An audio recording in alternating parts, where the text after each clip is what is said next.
નમસ્કાર નમસ્કાર નમસ્કાર વિદ્યાર્થી મિત્રો, કેમ છો? મજામાં. ધોરણ 9 આવતીકાલે ગણિતનું પેપર છે, એટલે કે તારીખ 24/1/2025 ના રોજ લગભગ વિદ્યાર્થીઓને ગણિતનું પેપર છે. ત્યારે અત્યારે હું તમને આપી રહ્યો છું મોસ્ટ એક્સપેક્ટેડ પેપર. હવે સાહેબ આ શું છે વિદ્યાર્થી મિત્રો? આ એક એવું પેપર, એક એવું આદર્શ પેપર કે જેમાંથી મોટાભાગના સવાલો છે એ પૂછાવાના ચાન્સીસ તમારી સ્કૂલની એક્ઝામમાં પણ રહેલા છે.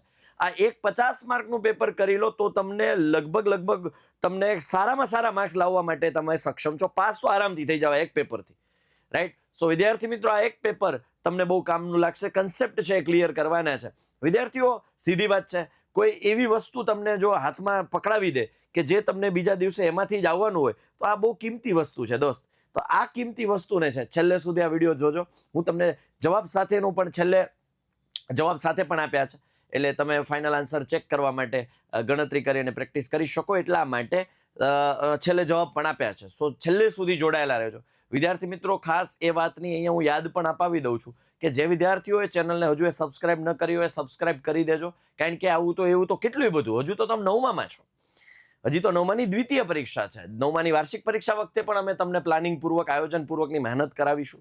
એવું ઘણું બધું કે જ્યારે તમે 10માં આવશો ત્યારે પણ દરેક ધોરણમાં અમે દિલથી કામ કરી રહ્યા છીએ. તો એટલી અપેક્ષા રાખીએ કે ચેનલને તમે સબસ્ક્રાઇબ કરો, વિડીયોને લાઇક કરી દો. ચાલો હવે અહીંયા આપણને ખાસ પહેલો ક્વેશ્ચન આપણને એવો કહે છે, બરાબર, કે ભાઈ 10 અને 11 વચ્ચેની સમય સંખ્યા. હવે પહેલા તો આમાંથી કેમ ખબર પડે? તો કે પહેલા તો 8 દાન 80 થાય, બરાબર. 10 પછી કીધી છે અને 11 ની વચ્ચે, એટલે અહીંયા જુઓ 8 દુ 16, એટલે 2 પોઈન્ટ સમથિંગ આવશે. આ જુઓ 11 8 88, 11 9 99 થઈ જાય, એટલે 11 પોઈન્ટ સમથિંગ આવશે, એટલે આ પણ નહીં આવે. આ જુઓ 8 6 48, એટલે 8 5 40 પોઈન્ટ સમથિંગ આવશે, એટલે આ પણ નહીં આવે. મારે જોઈએ છે 10 પોઈન્ટ સમથિંગ, એટલે કે આ જુઓ 8 1 8 10 8 80, 7 વધ્યા 10 પોઈન્ટ સમથિંગ. કદાચ આ ન કરો તો પણ તમને ફાઇનલ આન્સર ખબર પડી જાય, 87/8. કઈ રીતે ખબર પડી? 10 પોઈન્ટ સમથિંગ મારે જવાબ જોઈએ છે. 10 અને 11 ની વચ્ચેનો મતલબ શું થાય? 10 પોઈન્ટ સમથિંગ. વિદ્યાર્થીઓ, આ એક પેપર એટલા માટે બહુ કામનું છે. અહીંયા બહુ મસ્ત રીતે એનાલિસિસ થઈને આ પેપર બનેલું હોય. x બરાબર 2 અને y બરાબર 5 આ સમીકરણનો ઉકેલ હોય તો કેનું મૂલ્ય શોધો. ઓકે, જ્યાં x દેખાય ત્યાં 2 મૂકી દો, વત્તા 7, y છે ત્યાં 5 મૂકી દો, માઇનસ k બરાબર 0, એટલે 5 દુ 10 વત્તા 7 પંજા 35 માઇનસ k બરાબર 0, એટલે કે 45 માઇનસ k બરાબર 0. માઇનસ k સામેની સાઈડ મોકલી દો, એટલે 45 બરાબર k, એટલે કે k બરાબર શું આવ્યું? 45. રાઈટ? જ્યારે ઉકેલની વાત આવે ત્યારે x અને y ની જગ્યાએ કિંમત મૂકી અને કરતા બનાવી દો એટલે જવાબ આવી જાય. બરાબર, ક્લિયર છે ભાઈ? વિદ્યાર્થી મિત્રો, જરા ફટાફટ અહીંયા મને એક કમેન્ટમાં ખાસ એ પણ જણાવજો કે તમારી તૈયારીઓ કેવી થઈ છે અને તમને કયું ચેપ્ટરમાં તકલીફ પડે એવું લાગે છે. રાઈટ? બીજું અહીંયા ચોખવટ એ પણ કરીશ કે તમારી શાળામાં જો સાબિતીના દાખલાઓ કરાવ્યા છે તો સાબિતીના દાખલાઓ પૂછાવાના ચાન્સીસ ખરા, પણ જો તમારી શાળામાં સાબિતીના દાખલાઓ નથી કરાવ્યા તો પૂછાવાના ચાન્સીસ નથી. હું અહીંયા એમ નહીં કહું કે કોઈ ખરાબ સારું, બધા સારા છે. બધા શિક્ષકોએ વ્યવસ્થિત રીતે વિચારીને જ તમને ભણાવ્યું છે. એટલે ક્યારેય કોઈ શિક્ષકની ક્યારેય પણ કોઈ શિક્ષકનું અપમાન ન કરવું, એના વિશે ક્યારેય ખોટી ટિપ્પણી ન કરવી. એવરી ટીચર્સ બેસ્ટ હોય છે, તમારા માટે સતત કામ કરતા હોય. એના મનમાં એક જ લક્ષ્ય હોય કે મારી પાસે આવનાર વિદ્યાર્થી એનું સારામાં સારું એ ભવિષ્ય બનાવે, એ જીવનમાં કંઈક આગળ વધે. રાઈટ? તો ખાસ એટલે સાબિતીના દાખલાઓ જો તમને કરાવ્યા હોય તો તમારી પેપરમાં પૂછાશે, અધરવાઇઝ નહીં પૂછાય. 23 માપવાળા ખૂણાના કોટિકોણના પૂરક કોણનું માપ. ઓહો, કોટિકોણના પૂરક કોણ, એટલે સૌથી પહેલા કોટિકોણ મેળવવો હોય તો 90 - 23, બરોબર.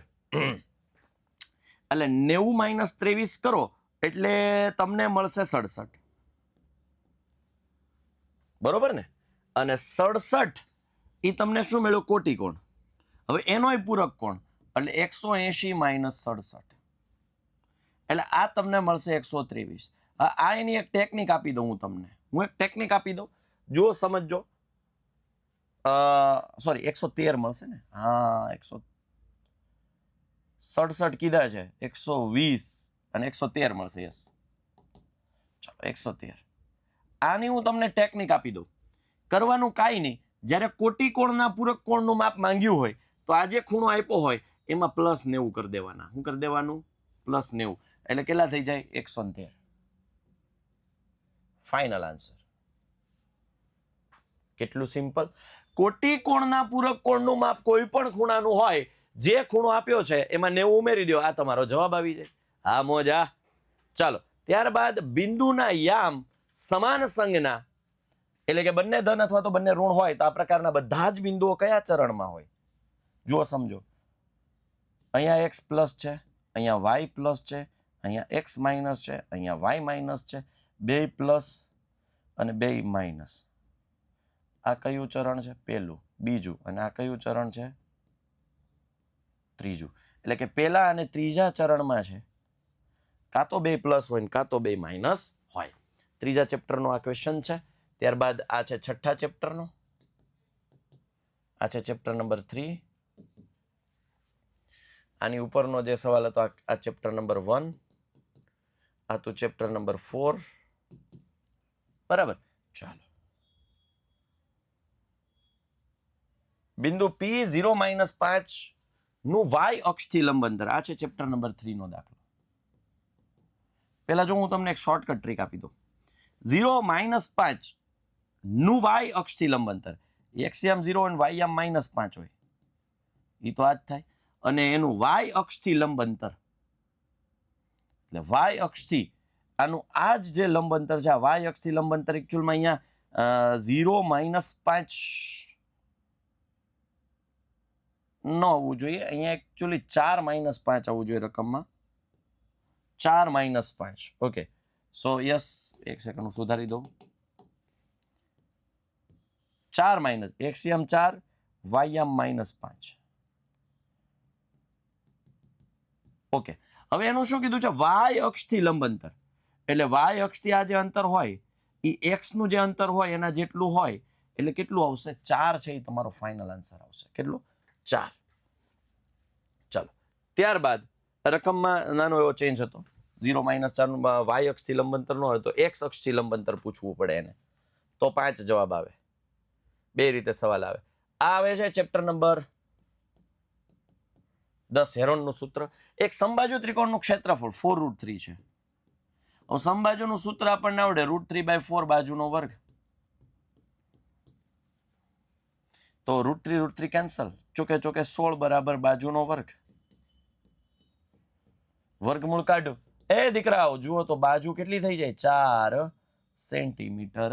4 સેન્ટીમીટર. સમજમાં આવ્યું? આ સૂત્ર ખાસ ક્લિયર કરી નાખજો. સમબાજુ ત્રિકોણનું ક્ષેત્રફળ √3/4 બાજુનો વર્ગ. બેટા હજુ જો તમે કાંઈ તૈયારી નથી કરી તો આ એક પેપર જોઈ લો, તમારા માટે બહુ કામનું છે. છેલ્લે સુધી જોડાયેલા રહેજો. બહુ કામની વસ્તુ આજે હું તમને પ્રોવાઈડ કરવા જઈ રહ્યો છું. બિંદુ -6, -7 નું x અક્ષથી લંબ અંતર. હવે જો અહીંયા ખાસ સમજજો. x અક્ષથી લંબ અંતર હોય ને માનાંકમાં y જવાબ આવે, એનો 7 જવાબ આવે. શું જવાબ આવે? માનાંકમાં y અક્ષ, y યામ. જો હું લખી દઉં x અક્ષથી લંબ અંતર, શોર્ટકટ આપી દઉં. માનાંકમાં y યામ અને એનાથી ઊંધું y અક્ષથી લંબ અંતર હોય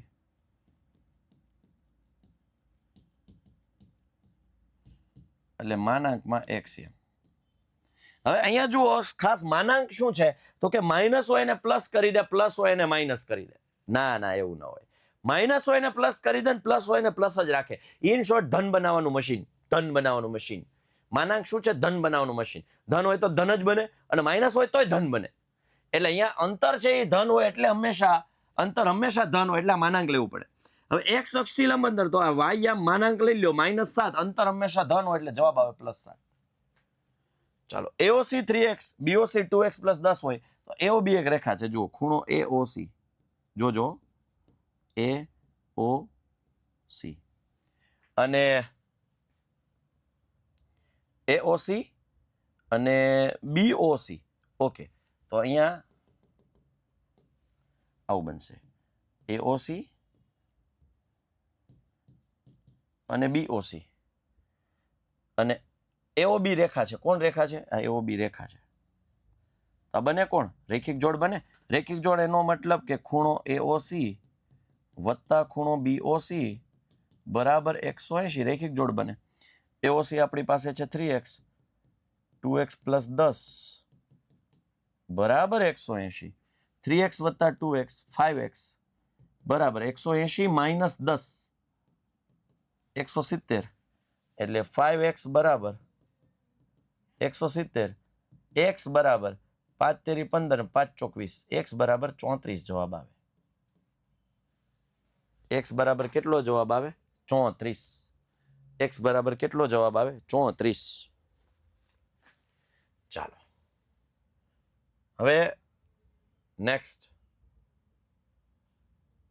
3.145454545 કોણ રિપીટ થાય છે? 45 રિપીટ થાય છે એટલે 3.145 ની ઉપર લીટો છે. યસ, તો આપેલ વિધાન શું બનશે? ખરું.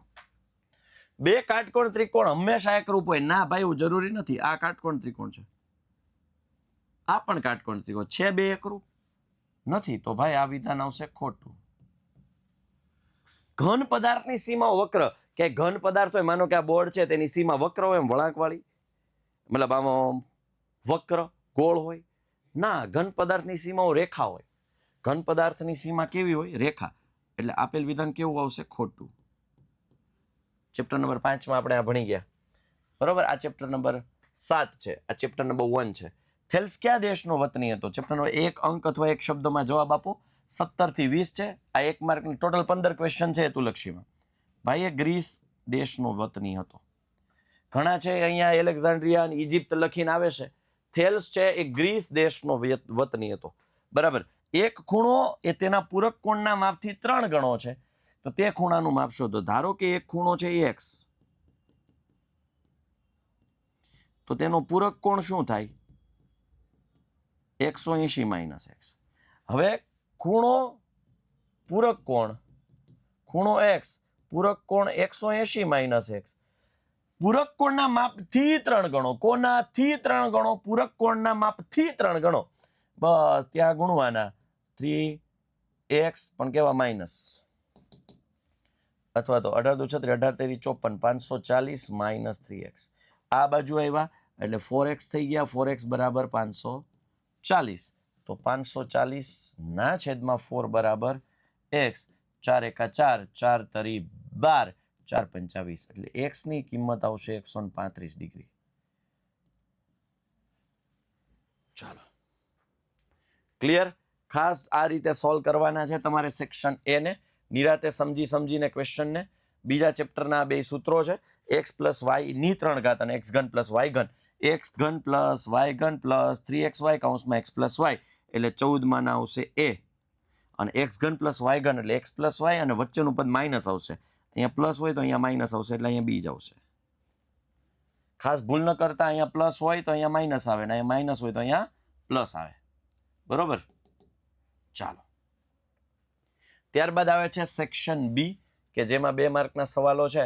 16 થી 24 દરેકના 2 ગુણ, એટલે કુલ 12 માર્ક છે. એમાં તમારે 9 માંથી 6 લખવાના છે. 9 માંથી 6 જનરલ વિકલ્પ. એટલે √5 ને સંખ્યા રેખા પર કેવી રીતે દર્શાવી શકાય? ચેપ્ટર નંબર 1 માંથી આપણને 2 માર્કનો પૂછ્યા, ચેપ્ટર નંબર 2 માંથી પૂછે, ચેપ્ટર નંબર 4 છે, અને આ ચેપ્ટર નંબર 6 છે. એક્સ વાય ઝેડ ના મૂલ્યો બહુ સિમ્પલ છે. આ 55 છે, તો આ 180 માંથી 55, આ 90 માંથી 55 બાદ કરો પહેલા, તો તમને ઝેડ મળી જાય, એટલે એ તમને મળશે 35. ત્યારબાદ આ 55 છે, 180 માંથી 55 બાદ કરો, બરોબર, એટલે આ તમને મળી જાય 125. આ 125 હોય તો આ પણ 125, કારણ કે અનુકોણની જોડ. રાઈટ? એ રીતે આપણે સરસ મજાનો દાખલો, ચક્રીય ચતુષ્કોણ વાળો દાખલો છે. ચેપ્ટર નંબર 10 નહીં, પણ ચેપ્ટર નંબર 9 જૂના સિલેબસનું 10માનું હતું. બગીચામાં એક લપસણી છે, એક બાજુની દિવાલ રંગથી રંગેલી છે, ક્ષેત્રફળ શોધવાનું છે. હેરોનનું સૂત્ર, ચેપ્ટર નંબર 10નો દાખલો છે. સ્ક્રીનશોટ હમણાં લેવા દઉં તમને, જવાબ સાથેના છે એમાં. બરાબર. ત્યાં સુધી પહેલા સમજી લો. એક ત્રિકોણની બાજુઓનો 20 30 40 છે, ત્રિકોણનું ક્ષેત્રફળ. આ પણ ચેપ્ટર નંબર 10 છે. ખૂણો 90 છે, તથા XY YZ, તો આ ચેપ્ટર નંબર 7 છે. 45 45 જવાબ આવશે. બે સમાન બાજુની સામેના ખૂણા સમાન હોય એમાંથી એક 90 છે તો બાકીના બે 45 45 થાય. ચક્રીય ચતુષ્કોણ એટલે આ બનશે આપણું ચેપ્ટર નંબર 7 ને 8 ને 9 ને 10, સોરી 9, આપણા નવા પ્રમાણેનું 9. ઓકે, ચાલો અહીંયા સાદું રૂપ આપો. ચેપ્ટર નંબર 1, આ પણ ચેપ્ટર નંબર 1 પી ના છેદમાં ક્યુ સ્વરૂપમાં દર્શાવવાનું. આ છે ચેપ્ટર નંબર 6, લંબાવેલ વાળો કન્સેપ્ટ છે. એબીસી નો વિકર્ણ એસી એ સમાંતર બાજુ ચતુષ્કોણ એટલે ચેપ્ટર નંબર 8 નું છે. સાબિતીનો દાખલો છે, ખાસ જોઈ લેજો જરા. ચક્રીય સમાંતર બાજુ ચતુષ્કોણ એ લંબચોરસ છે, ચેપ્ટર નંબર 9. સમદ્વિબાજુ ત્રિકોણ અહીંયા ચેપ્ટર નંબર 10, સોરી 9, દર વખતે ભૂલ થાય છે, 10 જ આવશે અહીંયા. હેરોનનું સૂત્ર જ આવશે. આ નવા સિલેબસ બદલાણા ને પછીના આંકડા મારા મગજમાં જ ન બેઠા. મને હજી જ 12મું હેરોનનું સૂત્ર, હકીકતમાં 12મું પૂરું થઈ જાય. આ છે ચેપ્ટર નંબર 10. વર્તુળ ચેપ્ટર છે ચેપ્ટર નંબર 9, રાઈટ. આ દાખલો ખાસ કરી નાખવાનો. મોસ્ટ આઈએમપી 60 ને 30 90 એટલે 45 જવાબ આવે. એડીસી છે એ 45 જવાબ આવશે, બરાબર. ત્યારબાદ ચેપ્ટર નંબર 6 નો દાખલો છે. આ 3 ગુણવાળા હતા, બરોબર. 25 થી 32 દરેકના 3 ગુણ, એટલે આ સેક્શન સી થઈ ગયો. ત્યારબાદ આવે છે સેક્શન ડી, 33 થી 35 4 ગુણ, ટોટલ 3. અહીંયા 3 આવશે, સોરી 3 માંથી 2, 3 માંથી 2 પ્રશ્નોના ગણતરી કરી જવાબ આપો. એટલે અહીંયા પ્રમેય જે આઈએમપી આપું છું આ તમારા પેપરમાં હશે ને હશે જ. Chapter number 7, chapter number 9, chapter number 9, right. Okay, ચાલો વિદ્યાર્થી મિત્રો, આ દાખલો જો પૂછવો હોય તો જ રેર કેસમાં પૂછાય, અને કદાચ પૂછાય તો તમે ઓપ્શનમાં પણ કાઢી શકો. બીજો એક સવાલ હું તમને લખી દઉં છું, ખાસ એ તૈયાર કરી નાખવાનો છે ચેપ્ટર નંબર 8 માંથી, કારણ કે એ આઈએમપી છે એટલે મારે તમને આપવો બહુ યોગ્ય લાગે છે. કે સમાંતર બાજુ ચતુષ્કોણનું પ્રમેય છે આપણો 8.1. સમાંતર બાજુ ચતુષ્કોણનું કોઈ એક વિકર્ણ તેનું 2 એકરૂપ ત્રિકોણોમાં વિભાજન કરે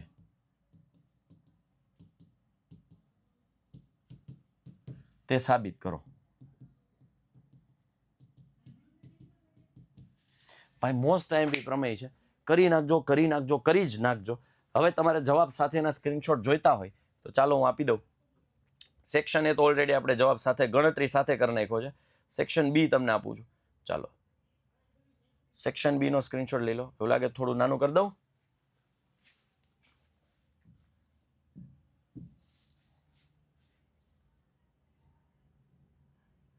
ચાલો થોડું મોટું કરી દો. ઓકે, સેક્શન બી ના સ્ક્રીનશોટ લઈ લો. ચાલો ડન. સેક્શન બી ના સ્ક્રીનશોટ લેતા જાજો. ત્યારબાદ આપણી પાસે છે ઓકે ડન. સ્ક્રીનશોટ લઈ લેજો. ત્યારબાદ છે સેક્શન સી. ચાલો 25મો 26મો સવાલ, એની આકૃતિ અહીંયા છે. 27 28, ચાલો 29. સ્ક્રીનશોટ લેતા જાઓ ભાઈ. એના જવાબ સાથેની વસ્તુઓ છે આ બધી. 32, સ્પેશિયલ 32 નો એક સ્ક્રીનશોટ બનશે. અને આ છે સેક્શન ડી. ચાલો ડન. All the best. કલે જાઓ. આ હતું તમારું most expected paper with answer. Solution section A તમને ગણતા શીખવાડ્યો, કઈ રીતે લોજિક લગાડવું હોય.